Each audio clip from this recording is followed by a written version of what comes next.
Hey guys, this week on the Speak Life podcast, we have Dr. Jonathan Woodyard. He is currently the Vice President of Student Life here at Southwest Baptist University. But through his years of pastoring and through the interactions he gets here with our students, especially students who are heading into ministry, he's got some great insights onto challenges that pastors face. Welcome back to the Speak Life podcast.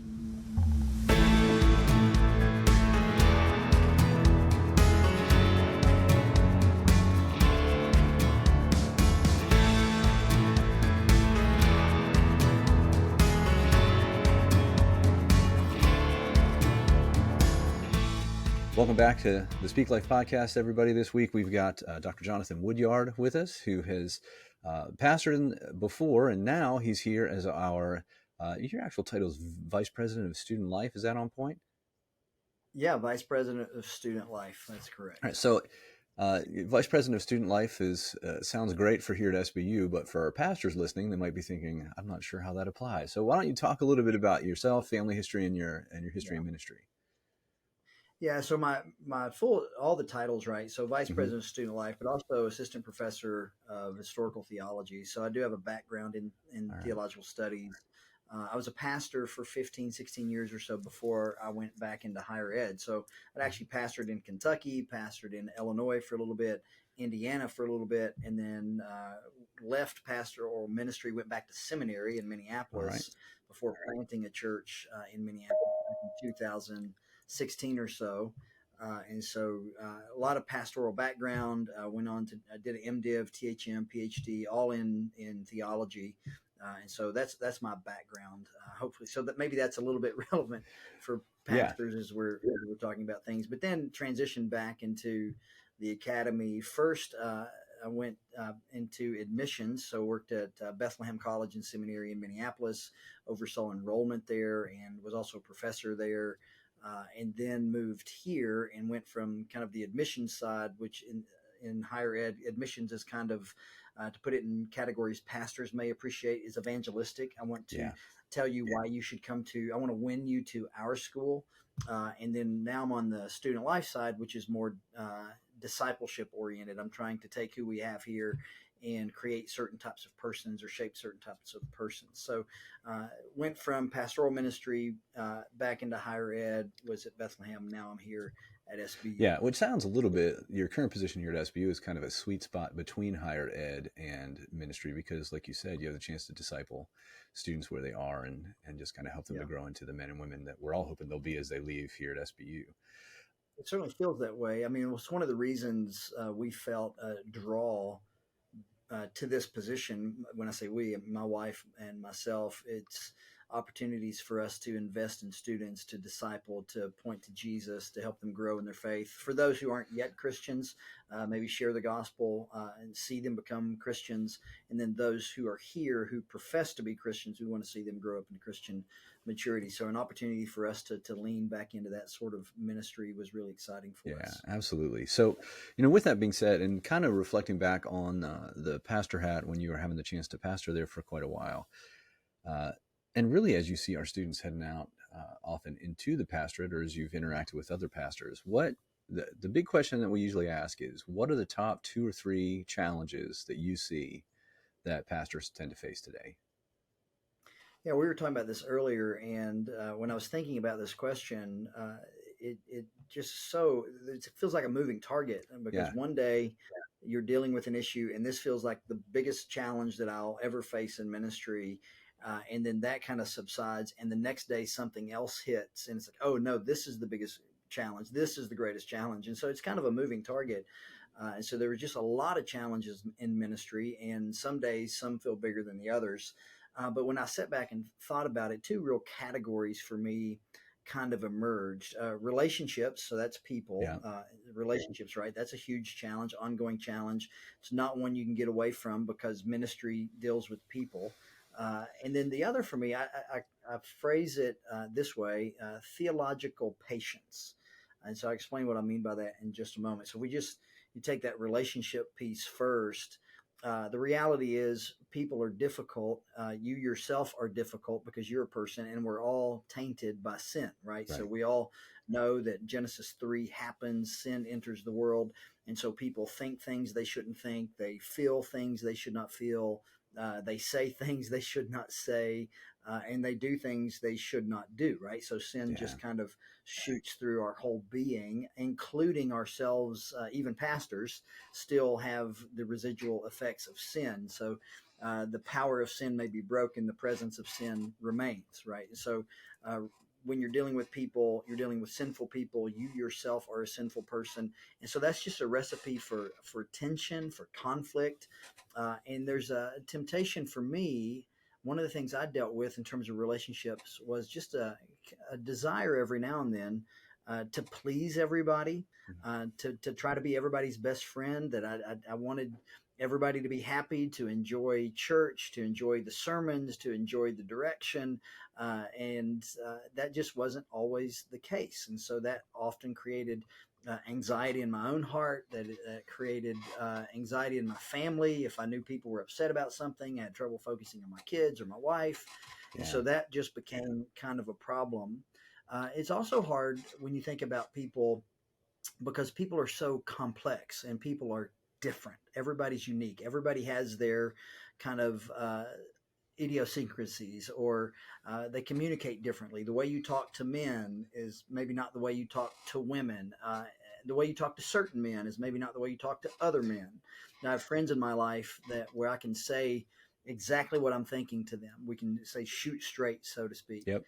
There are other people in my life, whether it's men or women, it's like maybe that's not the best approach. So relationships are hard because people are sinful. Relationships are hard because people are diverse, they're unique, they're different. And then relationships are hard, particularly as pastoral ministry. You're trying to set direction, cast vision. You want to lead the church somewhere, and not everybody agrees with where you're going.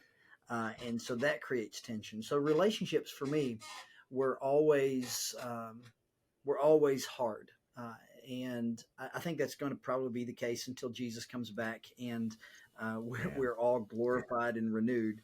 But relationships were difficult things to deal with. Yeah. And so it really speaks back into the need for the good development of, for lack of a better term, soft skills.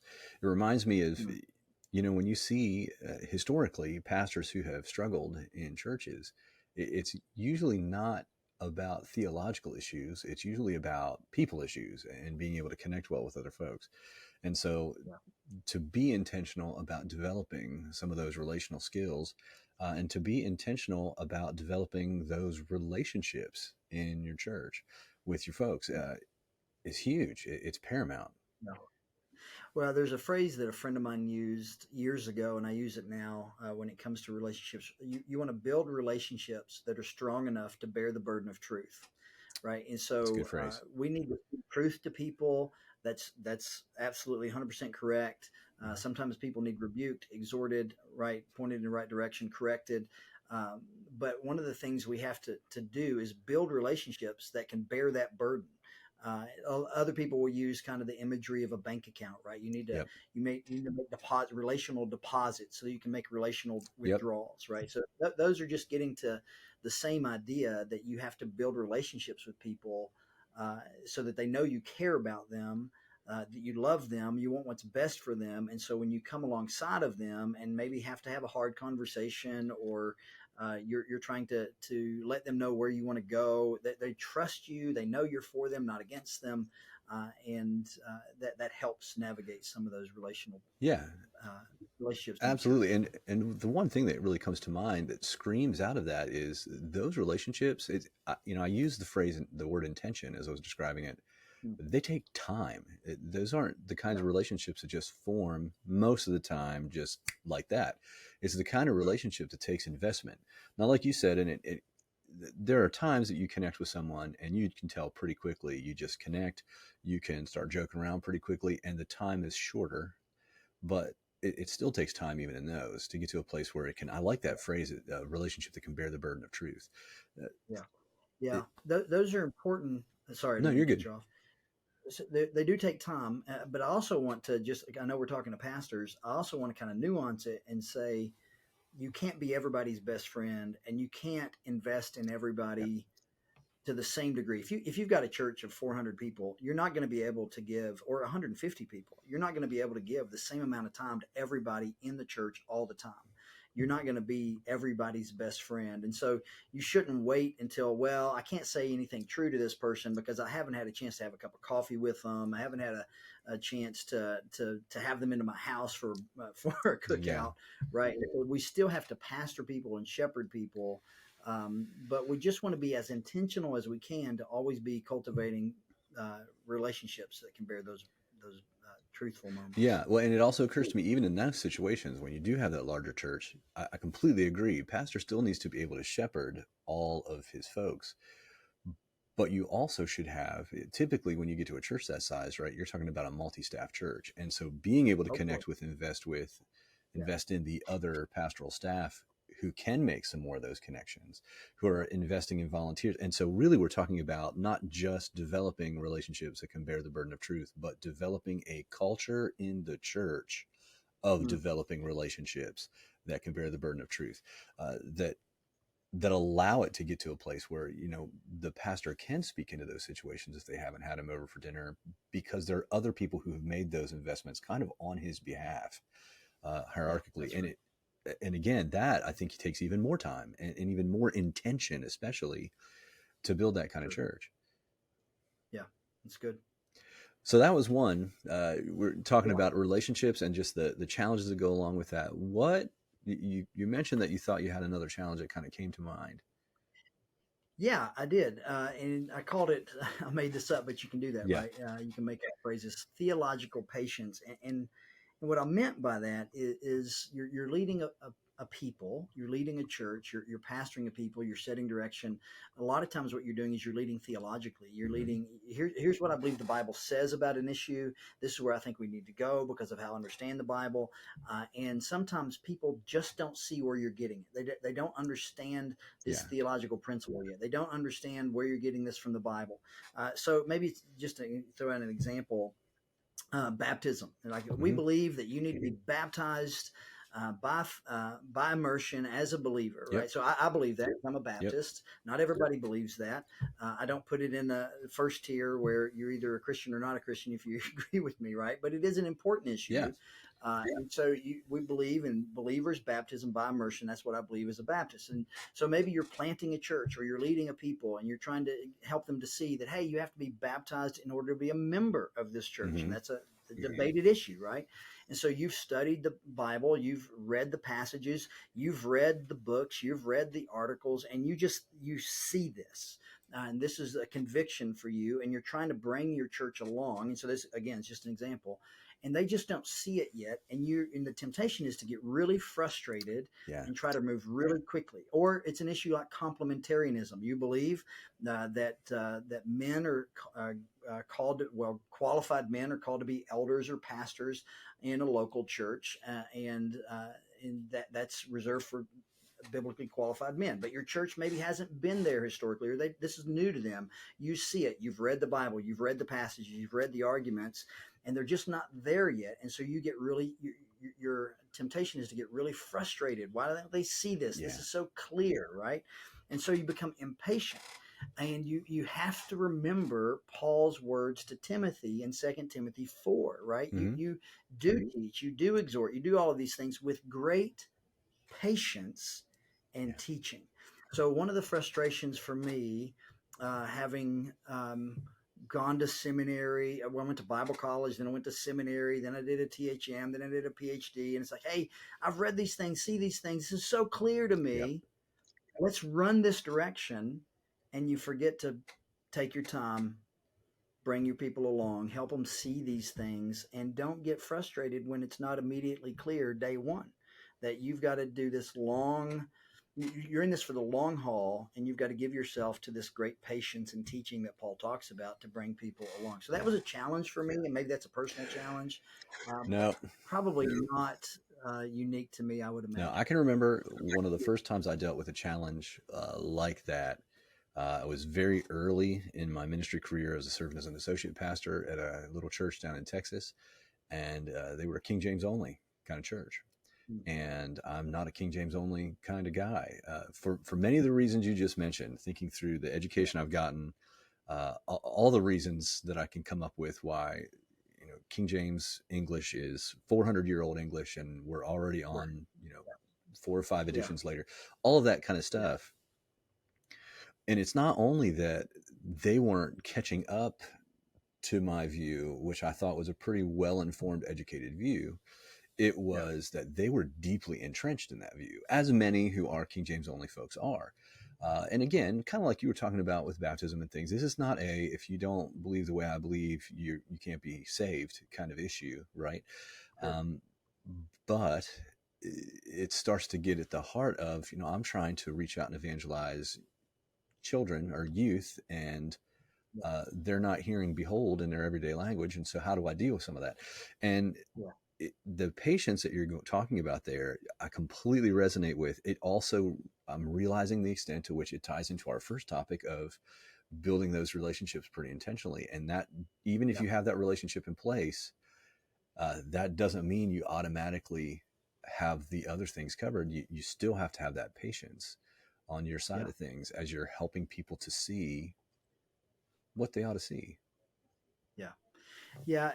For me, it often just was a pride issue. Like, why don't you, pastors could be tempted to think, hey, why don't you trust me? Yep. Do you know how much I've studied this? This is what I sit around and do every day. Do you know all the school that's in my background? And really quickly, if you're not careful, the kind of this pride, arrogance kind of posture begins to emerge. Is like, hey, he's just telling us how it should be. He's mad that we don't see it, or we don't trust him, or we put it in this trust category. And a lot of times it's not necessarily a trust category, but people they want to see where it's at in the Bible. I remember we were talking about this baptism issue one time, and I won't get into the details of what it was about, but we were having a congregational meeting, and somebody blurted out in the congregation, which you shouldn't do, but what she said was exactly right. She said, "Show me in the Bible. Where's it at in the Bible?" And in that moment, I was like, well, that's exactly the question I want you to. I wish you hadn't just blurted out in the middle of a discussion, but that's the question we should be asking. Yeah. Where are these things found in the Bible? So I was really frustrated that people weren't coming along with me, but it just dawned on me in that moment. I hadn't taught. I hadn't shown them patiently over weeks, months, through teaching the Bible where I was getting my ideas. And so it just was kind of a humbling moment for me. And I just realized I needed more theological, biblical patience with my church. Yeah. So, so those are both great points. The idea of needing theological patience, and then the idea of needing to be intentional about building relationships that can bear the burden of truth.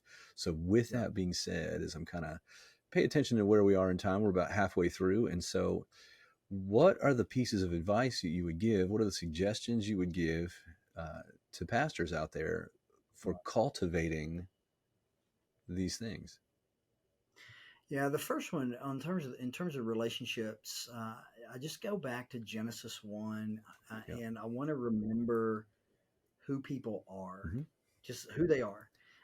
Before we get to Genesis 3, you get to Genesis 1, and you have these human beings created in the image of God.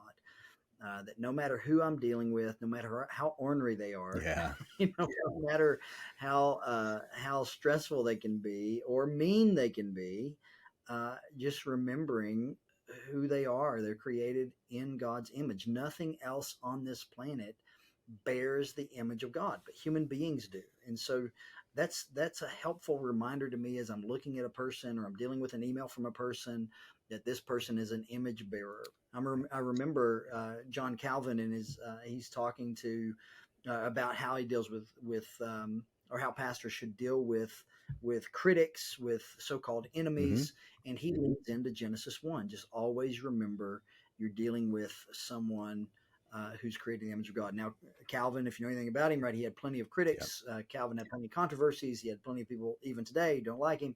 And he would just say, hey, remember the people on the other side of the conversation are those who are creating the image of God. So I think just pastors running back there as you're dealing with church members, remember creating the image of God, and any issues you're having that are negative is a consequence of Genesis 3. This is sin, and the gospel has an answer. So I think that's one place to go. I think another place for me was to think less highly of myself. Yeah. Right. So, Ephesians 2 talks about, we were dead in our trespasses and sins, in which you too Yep. walked. You used to walk in these same ways, and so I too am a sinner. So yes, I'm creating the image of God, but Genesis 3 is also true of me. So reminding myself that I'm not all that I think I am. Yeah. I'm All that I'd certainly like not to all think I am. that I Yeah. should be.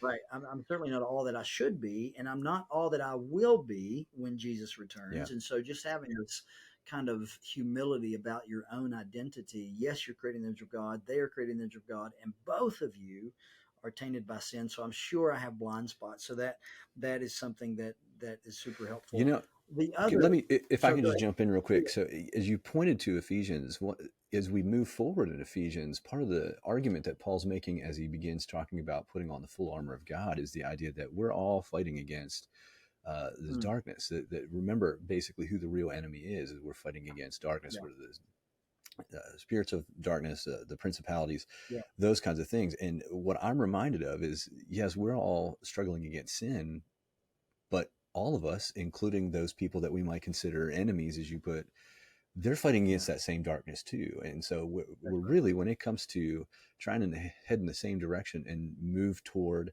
the truth of the gospel, move toward Christ, and as we continue down the road to sanctification, those people who are frustrating us have been shaped by and struggled against the same evils, the same darkness that we're also struggling against and trying to fight through. That's right. And so these should be things that remind us of the fullness of not only who we are, but who they are, and can unite us as we move Yeah. forward. Certainly for That, those of us in ministry, as you were just talking about, it can be one of those things that helps to keep us in check, remembering what it is we're really dealing with. That's really good. So it was something that I try to do on a regular basis, is remind our people that we are spiritual, Mm-hmm. that we believed in an unseen world. Christians, right, in the eyes of the world, we believe crazy things. I Yeah. mean, we believe that a man rose from the dead, ascended into the heavens. We can't see him, but he's going to come back on a horse. We believe crazy Yeah. things as Christians. And one of the things we believe, that there are principalities and powers and demons and devils, right?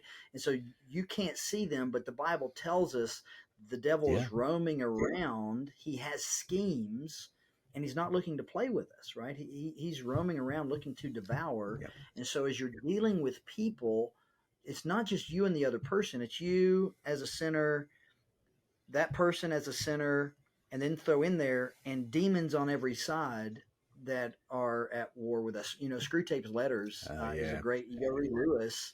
There's schemes back there in the background that we're not privy to all the time, and so just keeping those things in mind, and so is super helpful. And then, but the thing to remember with these relationships is also the gospel, right? You remember that that Jesus comes to his own. They did not receive him. So John 1 tells us, right, they stiff armed Mm-hmm. Jesus. And yet he came to save his enemies, right? He goes to the cross for those who wanted to murder him, which is stunning to me. I don't know if you were in chapel a couple of weeks ago, and I preached Acts 2, and I talked about there's grace and mercy and forgiveness even for those who murdered the Son of Yeah. God. Right. And so the worst enemies, those who created arguably the greatest sin in the world, which is the murder of Jesus, there was mercy and grace there for them at the Yeah. cross. So remembering the gospel. Literally at the cross, as he says, forgive them. They don't know what they're doing. That's right. Yeah. So they got to keep the gospel in view when dealing with relational Yeah. struggles. What other?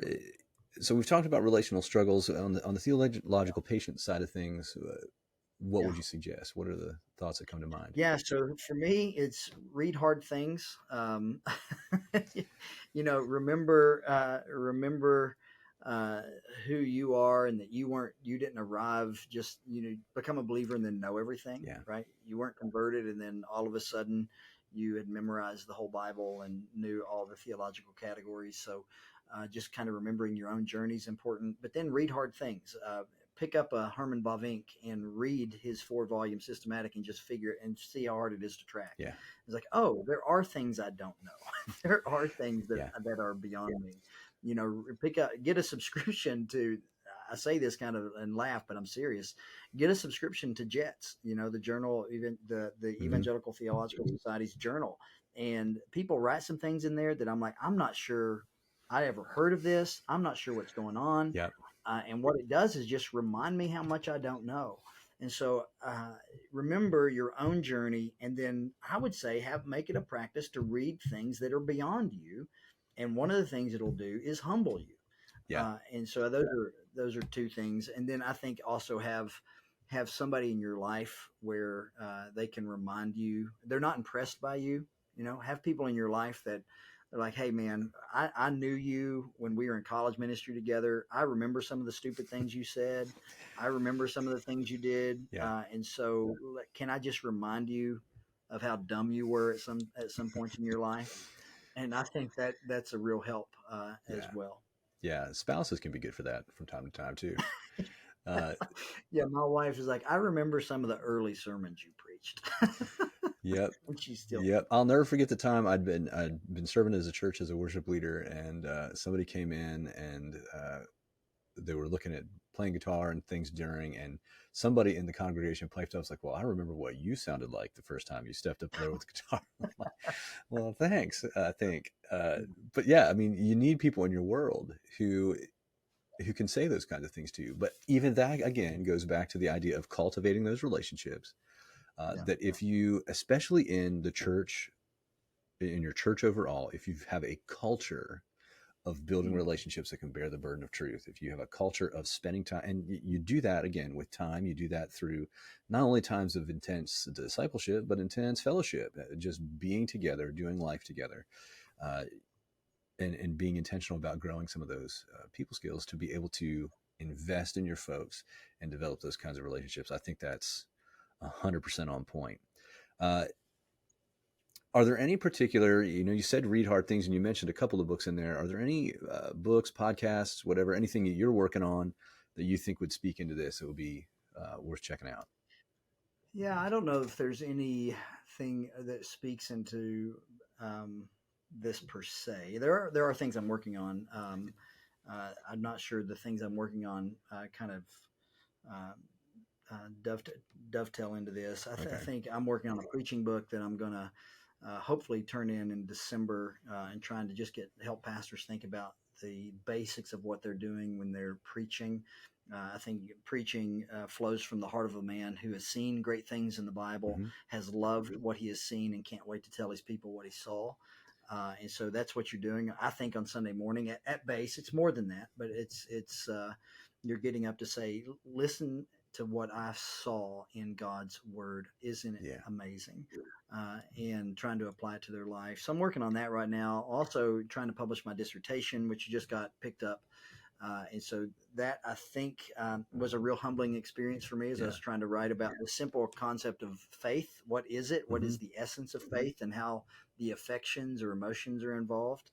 And that was a humbling experience, because even this seemingly simple idea of belief is more complex often than we think. So writing on that right now. But that's kind of what I'm working on personally. All right.